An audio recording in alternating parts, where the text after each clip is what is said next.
Such a great award, and today being Martin Luther King Jr. Day, I want to remember that yesterday was actually the 68th anniversary of when Willie O'Ree broke the color line, the NHL, January 18th, 1958. Willie O'Ree makes his debut with the Bruins against the Montreal Canadiens.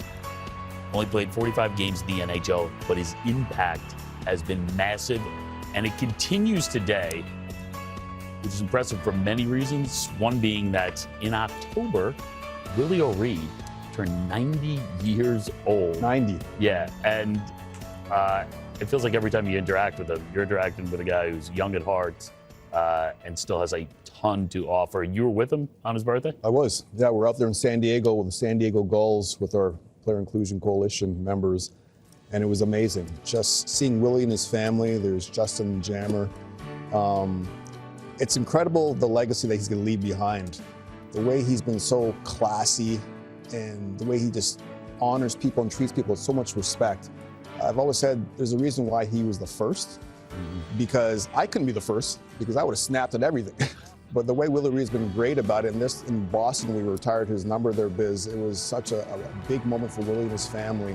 And it's been great for myself and other black players and players of color coming after him to kind of walk in his shoes and follow the example of how classy he's been, which was just treating everybody and making them feel welcome for a game of hockey. That's what I was going to ask. How important was it for you to have him as a mentor when you were coming in, when you were dealing with stuff? Could you reach out to him, and would he provide you with advice? He's been a great sounding board. You know, there's a lot of times where you go through as a black player in the game, you know, a lot of challenges you have to overcome.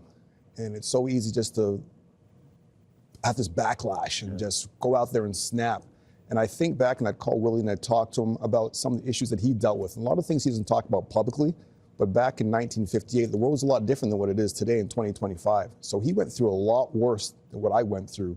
But to be able to go through that mud and come out the other side, I take that approach now too. And I talk to young black players coming up these days, and I'm like, listen, yes, what you're going through is tough. What I went through is even tougher. What Willie went through was even tougher than that. So let's just put our head down. Let's continue to educate people. Let's continue to be the best version of ourselves.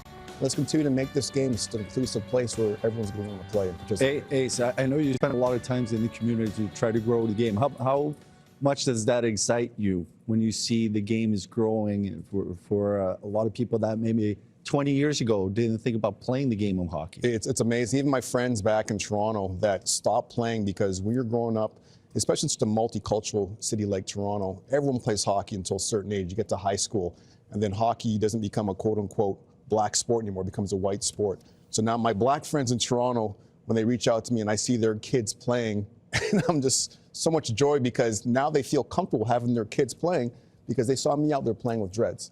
And now it's okay. Hockey's no longer a white sport anymore. It's a sport that everyone can play and enjoy. Whereas back then when we were coming up, they're like, oh, I got to stop playing the sport because it's not black enough anymore. And our black friends would give them a hard time. So that to me is the biggest piece that I take away from all this, that I'm seeing a lot of my friends' kids that are playing the game now, and they feel like it's a place where they can feel welcome and accepted.